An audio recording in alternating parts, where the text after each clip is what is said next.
What is happening? Welcome to the Plus Pitch Podcast, the morning pitching podcast from PitcherList.com. My name is Nick Pollack. Today is August 18th, and yes, we are going to talk about baseball. Do you have PL Pro? I just want to let you guys know this. You are going through your playoff stretch. We are here for you. If you have PL Pro, you get access to our staff for all your fantasy help 24/7.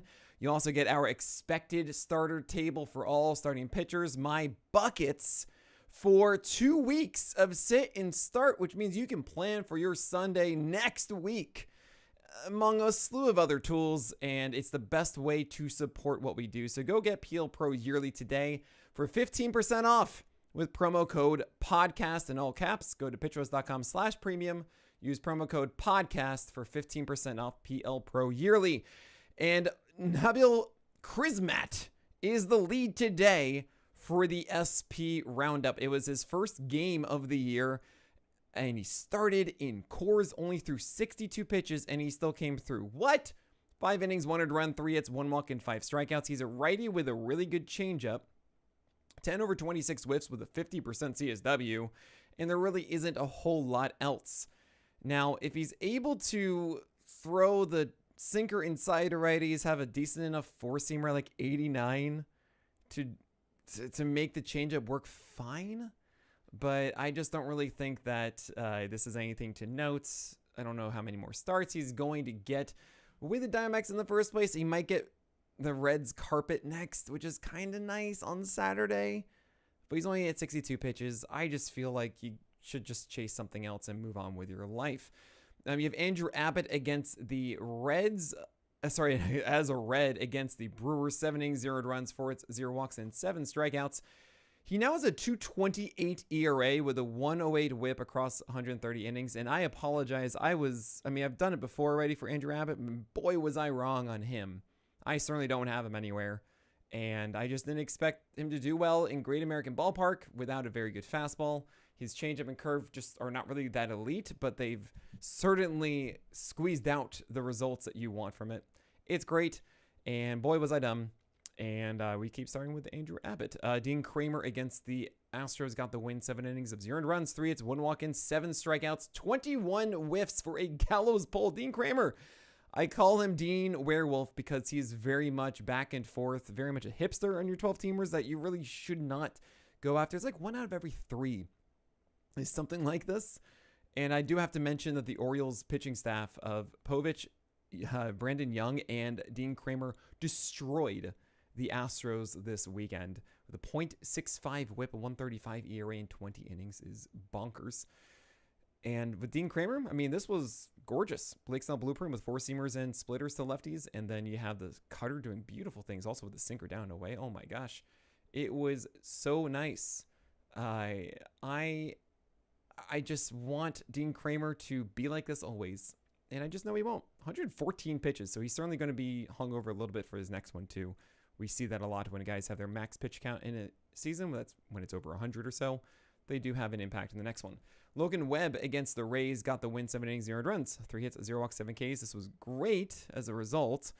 The sweeper wasn't really a huge factor. It was mostly just the classic sinker changeup approach, but it was to perfection, which is awesome.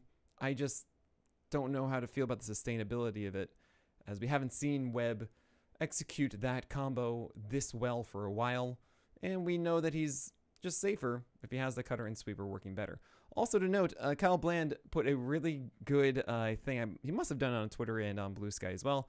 But to the staff, he showed Nolan McLean's pitch movement chart and Logan Webb's, and they are essentially the same, save for Webb's changeup being far better, and then McLean's curveball being far better.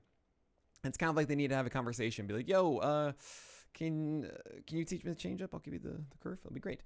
Davis Martin against the Royals, 6 innings, 0 runs, 1 hit, 3 walks, and 4 strikeouts. Davis Martin, sinkers and cutters away, down and away. Actually, excuse me, Dean Kramer only threw the cutter down and away really well, but Davis Martin did it so beautifully with sinkers and cutters down and away to right-handers. And he had a few fastballs they got away with to lefties, but the changeup did really well to it. Koufax helped here. I don't really love chasing Davis Martin because I feel like this is his ceiling.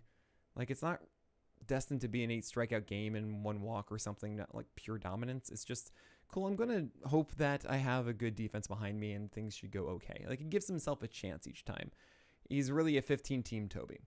Antonio Sensatella had 0 earned runs in 5 innings in Coors. And if that's not a birthday party, I don't know what is. All right? I gave the gold star to Crismatt because I hate giving it to Colorado guys because it's just overdone at this point. But, I mean, this is as much of a birthday party as you'll see. Carmen Mlodzinski for the Pirates. We thought this as a bullpen game. And, yeah, he only threw 44 pitches against the Cubs, but it was 4 innings. 4 innings, 44 pitches, 0 earned runs, 1 hit, 0 walks, and 3 Ks. And if you watch this, you can kind of see how Mlodzinski's very good. He has 96, 97 with a legit kick change. And by the way, he has a curveball at 84, 85 with a lot of two-play movement. However, his command isn't very good. And it's kind of frustrating to watch a bit. And it was only 44 pitches. And the 96, 97 is pretty empty velocity. So it's kind of like Cade Cavalli.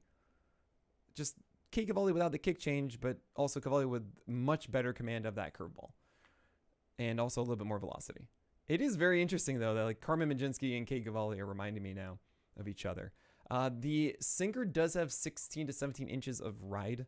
So that really should be the thing of going inside. To right-handers, I don't think the four-seamers commanded very well, and that should be the left-handed approach, I guess. But really, it's just changeups and curves should be all day for Mlodzinski. I'm curious, like, the Pirates for next year, Brashton, Ashcraft, and Mike Burrows, and Mlodzinski, and Skeens. I mean, there's 4 there. Jared Jones comes back. There's, this guy named Bubba Chandler. Like, they have this array of really good Pirates pitchers. It's kind of wild. Garrett Crochet against the Marlins did exactly what he was supposed to do. 7 innings, 1 earned run. Ace is going to ace, blah, blah, blah. Lovely. Just no win because life is dumb. Jose Quintana against the Reds in Great American Ballpark did exactly what you want him to do. 6.1 innings, a 1 earned run, 5 hits, 1 walk, 4 Ks. And yeah, when he is cooking, we are booking some time at the hotel. Jose, it's the Giants next. So yeah, we are going to get breakfast at the hotel. Ryan Bergert against the White Sox was my stream pick of the day. 5.1 innings of 1 earned run, 6 hits, 2 walks, and 7 Ks. The whip is not what we wanted, but he was singled out, and the slider and sweeper combo is killing it. The four-seamer having about 18 inches of vert is lovely.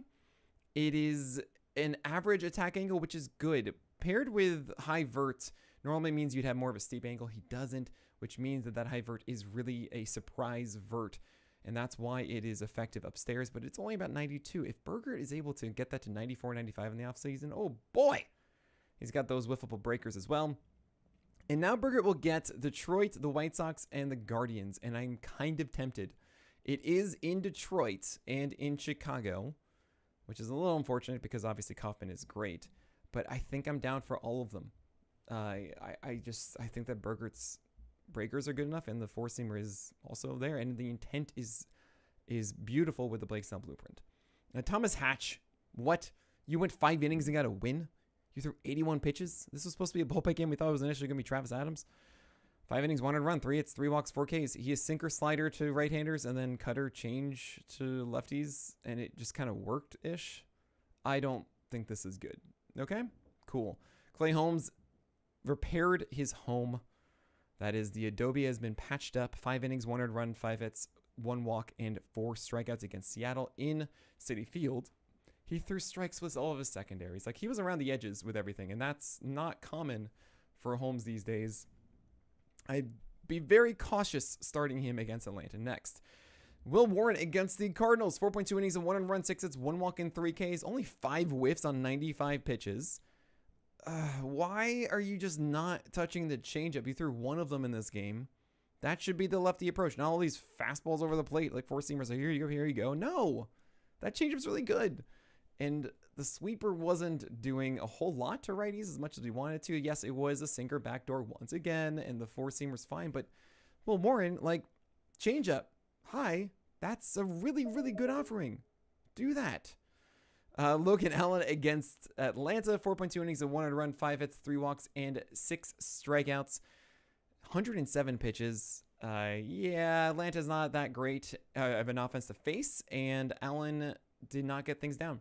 So, yeah, you got to do that, and I don't really want to go for Allen unless it's a really good matchup. We have Javier Assad against the Pirates. 4 innings, 1 run, 5 hits, 1 walk, and 3 Ks. Only 5 whiffs. I just watch him and go, why? I just don't really think that this is that great. I'm happy you went 4 innings and 1 run. It was the Pirates. It's just really uninteresting. You have Christian Javier, who was ill, and that's why the velocity was at 91, so he went 3 innings yesterday. I would not worry about it. He had an illness. I would be starting him later this week. Nathan Eovaldi and Tyler Glasnow are both going to go ace is going to ace. Glasnow had good sliders, and he's throwing too many sinkers. But really nice to see the slider come around for him, and Eovaldi is even throwing some sinkers himself. 4 of them, he allowed 1 hit. It's annoying. But yeah, I like both of those guys, of course. And we have other ones to talk about. From Jansen Junk, Miles Michaelis, Ryan Pepio, Darvish, what happened to Kirby and Nola, and we're going to talk about all of that after this break. Jansen Junk in Fenway, 7 innings, 300 runs, 6 hits, 1 walk, and 6 Ks, but he almost went 1 earned run because a home run, oh my gosh, to right. He had it in his mid. He crashed into the wall, and the ball just bobbled out over the fence for a 2-run shot to Abreu. So it was a really nice start. He was a junk baller, and Jansen would be someone I would consider picking up if he didn't have to get the Jays and Mets next. So I think it's just too risky to do that. Miles Michaelis against the Yankees walked 5 batters, earned 1 strikeout. How am I supposed to butter my bread with this? In 5 innings, and somehow allowed just 3 runs. I don't know, Yankees. What are you doing? Ryan Pepio against the Giants, 5.2 innings of 4 runs, 6 hits, 2 walks, and 8 Ks. And get this, he had 5.2 innings of 0 earned runs before 5 straight batters reached, including a 4-pitch walk, a dribbler through the hole, a broken bases clearing double, broken bat bases clearing double, and essentially 2 bloops. It was so frustrating. He just couldn't get out of it. That was it. And fortunately, he didn't get that man on second coming around to score when he was removed. It would have been 5 earned runs then. But those who are worried about Pepio, I wouldn't. I mean, this was 2 base runners and 8 strikeouts and 5.2 innings of shutout ball before that, right? Yes, 27% non-competitive rate on the 4-seamer is concerning. Absolutely. But man, he gets the Cardinals and the Nationals and the Guardians and the White Sox, and the next 4 starts. Like, you got to keep holding on to Pepio. It's going to be worthwhile. Yu Darvish, oh my gosh, 4 runs in the first inning. He had this against the Dodgers, and then he didn't allow a run after that, but it was 4 runs in 4 innings, 3 hits, 2 walks, and 5 Ks as well. He allowed 3 hits on 2 strike pitches, and both of the home runs in the first. An 0-2 pitch to Freeman down the pipe, and an 0-2 breaker that Pajes just went down and got. That was still 2 hittable, and it's just so frustrating. He had a 1-2 curveball to Will Smith that was just like right down the plate. Like, no. Oh, man. And the thing is, he did adjust, and it was great after that. And now it's in Seattle, and then it's Baltimore, and the Reds carpet. And I feel like, yeah, you kind of want those. Oh, wait, I forgot. It's the Dodgers next, and then those 3. So you got to figure that out. Do you want to take a chance here against the Dodgers again? Remember, it was 1 bad inning and then 3 really good ones. I don't know. But you do want the ones after, so I guess you can't really drop them. It's up to you. If you're in a situation where you need to win this week, yeah, you drop them and you figure out the next week after that. Eric Fede, don't trust the Feds, 4 runs in 4 innings. Jose Soriano did not do well. 5.2 innings of 5 runs, 8 hits, 1 walk, and 5 Ks. 3 solo shots in this one. 1 was off the sinker, 2 off the curveball. He threw strikes with a sinker. They hit him. He's a hipster. It's that simple. Jeffrey Springs against the Angels on the other side. He went against a lot of right-handers, and he threw changeups for whiffs, 10 over 36 whiffs. That's what we were thinking, but it wasn't sunshine and rainbows overall because everything else got hit. So there you go. He allowed 3 runs in the first, got bamboozled a bit here too. Mitchell Parker, wow. 1.2 innings of 5 earned runs for its 3 walks and 0 strikeouts. How am I supposed to butter my bread with this? But no one had him on their teams. And honestly, I kind of wish that Parker gets DFA'd and moves to another team, because there will be some place that takes a chance on Parker, like it was with like Carlos Carrasco or Jose Urena or all those kind of guys. And they go, wait, you have 7 feet of extension and a lot of vert on your 4-seamer, and you've had a 4-pitch mix with a splitter, slider, and curve in the past. And when you've had sliders to right-handers, those work. And there's stuff to like here. So I am very curious to see what the future holds for Mitchell Parker. I think there is still potential to seize here. Jose Barrios against the Rangers. He's the great undulator who now has a 4 ERA and 129 whip after yesterday's 4.1 innings of 6 earned runs, 10 hits, and 0 walks and 2 Ks. Oh boy. He's supposed to not be, right? He's supposed to be anywhere between a 3.5 ERA and a 3.90 ERA, so he's clearly going to get better. But I don't know. We'll see. 129 whip is also a little worse than we normally see as well. And if my camera is moving, it's because my cat is sneezing and flinching while she naps. So sorry about that. But yeah, Jose Barrios, I just don't think is worth your time in 12-teamers. You have Aaron Nola against the Nationals, 2.1 innings of 6 earned runs, 7 hits, 1 walk, and 4 Ks. Well, he was good for 2 innings, and all of a sudden fell apart. He's got singled out in the third. Come on, Nationals. That's not fair. He's going to have to get the Nationals again. This was a still ill start for Aaron Nola. He went only 53 pitches, but he would have gotten a lot more if it weren't for that third inning where he just threw too many in a row. Like, yeah, okay, we got to end this. He should be better against the Nationals next. I wouldn't be worried about it. George Kirby, same kind of thing. I mean, 4.2 innings, 700 runs, 12 hits, 3 walks, and 4 Ks. Oh my gosh, he got singled out in the 5th with a 3-run shot also in the 2nd. It was just not a good day. That's all I can really say. He should be much better. And then you have Chris Paddock also. He's very prone to these blow-ups. And he did well against lefties. He executed his plan, but righties, he just could not do anything good. 5.2 innings of 8 earned runs, 9 hits, 3 walks, and 4 Ks, and you just got to treat him like a streaming option. That's really it. I still feel like he's a Toby, but yeah, he's really just a streaming option. That is it for today. Thank you all so much for supporting what we do. We are going to be moving to the schedule focus of the list next week. That is the traditional list of me ranking 1 through 100. Only exists for one more day, and that is today. I'll be doing that. Obviously, it'll be around like 7 o'clock as it usually is on Monday night. But then we go to the full schedule-focused one where I just put them into tiers of what their schedule holds and their skill set and telling you kind of if they're an auto start, if they're not, and looking at every single team's expected schedule through the rest of the season as I go and give you notes on every player based on that too. So look forward to that next week. It's one of the biggest shifts that we do all season, but you'll have the last traditional list today. That is it, though. So my name is Nick Pollack, and may your BABIPs be low and your strikeouts high.